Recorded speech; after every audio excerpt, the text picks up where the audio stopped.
ladies and gentlemen. Today we are going to be working on the shading part of our split face portrait. The supplies you're going to need are your paper that has already been outlined. You should have done that already. An eraser, a blending stick, which you all have. I made sure before I gave your sketchbook back to you that everyone had a blending stick in their sketchbook, and a pencil. The only thing I did not provide is an eraser. That's on you guys. So we've already practiced how to shade things. If you don't remember how to shade the different facial features, you can go back and watch the videos. They're on Google Classroom to learn how to shade the different facial features. So we're going to shade our facial features first, and then we're going to go back and I'm going to show you how to do the other bits of the face. Basically, all we're doing is copying this half of our face. All right? So I'm going to go ahead and shade the eyes, nose, and mouth, and then I'll be right back. Okay, now I have the 3 basic facial features done. Now I'm going to show you how to do the rest of the face. Now what I like to do, and remember when you are shading, you should have remembered this when you were doing these 3 features, you want to use the side of your pencil. Unless you were doing a really dark area like I did on the eye or the eyelashes, you never want to go down like this. We're going to hold it in our hand like this to do shading. What I like to do is to put a very light layer of gray everywhere. After I have these 3 facial features done, you can just put a very light layer because we're going to add the highlights with our eraser. And then we can go ahead and darken things up as well with our pencil. So I'm going to very quickly put in a light shade all over the face. There we go. What that does for me is it makes it so that I have a base layer to work with, and then I can start blending up from there. So like for this lighter area on his cheek, I don't have to add any more there because I've already got that done. So I'm going to go back and I'm just going to copy each side to make it look like the printed side. And how I do that is I like to squint at the paper, and I can see if I have my tones matched up by squinting at it.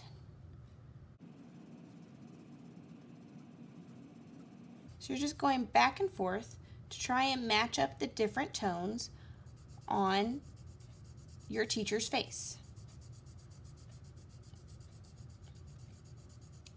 Sometimes I'll blend out in between tones just so that I can make sure I'm getting the right tone. Sometimes I'll do the entire face before I blend out. It's whatever you want to do. There's no right or wrong way to do the blending part, but you do want this side to look like this side because remember, faces are symmetrical. I'm going to put his eyebrows in just because he's looking a little weird without them. Remember, with hairs, you want to do tiny brush strokes or tiny pencil strokes. Each individual stroke is going to be another hair. And that's what makes it look realistic. And I'm just copying back and forth to make sure that Mr. Ferd's eyebrows are as similar as possible.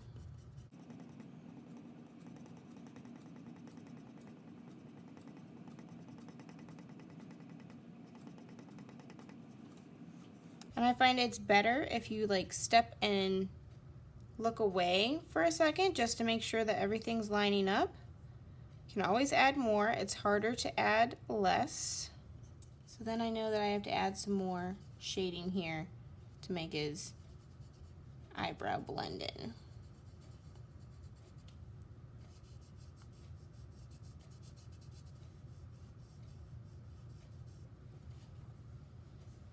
I think I went too low on this, so I'm going to just darken this up a little bit. So all I'm doing is copying the 2 sides to make them look like each other.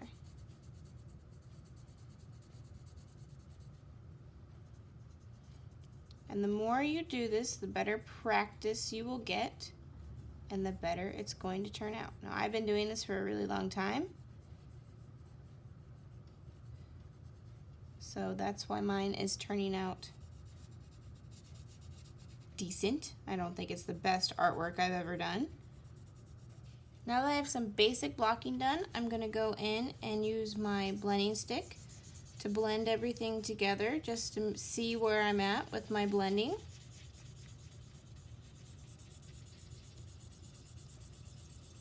And I can always darken up these shades. I just want to get a sense of what I have done so far.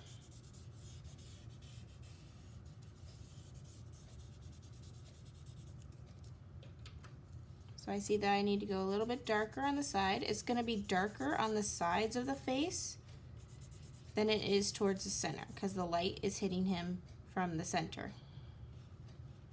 Now this is nowhere near perfect, but this video is getting really long, so I'm just going to finish it up really quick.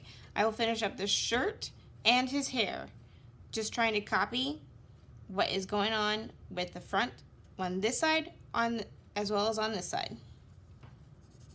One thing I wanted to mention while doing the hair, remember when we did scratch art, direction of your hair or direction of your scratching mattered. With hair, the direction matters. You want to make sure that you are doing your pencil lines in the direction that the hair is going. Otherwise, it's not going to look correct. So with scratch art, more lines equaled a lighter shade. With a pencil, more lines equal a darker shade. So I'm going over and doing a lot of different shades, a lot of different lines for Mr. Ferd's hair. But remember, you want your hair to be going in the correct direction, otherwise it's not going to look correct on your paper. Don't block out your name. I need to still be able to see your name.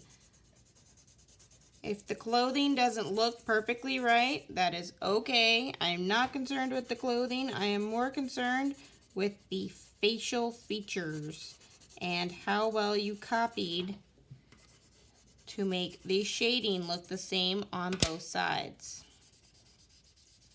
One last finishing touch is I'm going to go over the outline where I had some smudges and just erase that.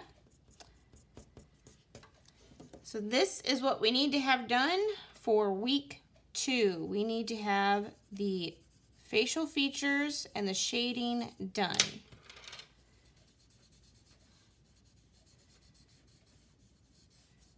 When you are done and you're happy with it, you can go ahead and upload this part just like we did with the other part.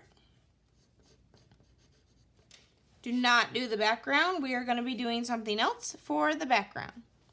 All right, have fun, guys. Let me know if you have any questions.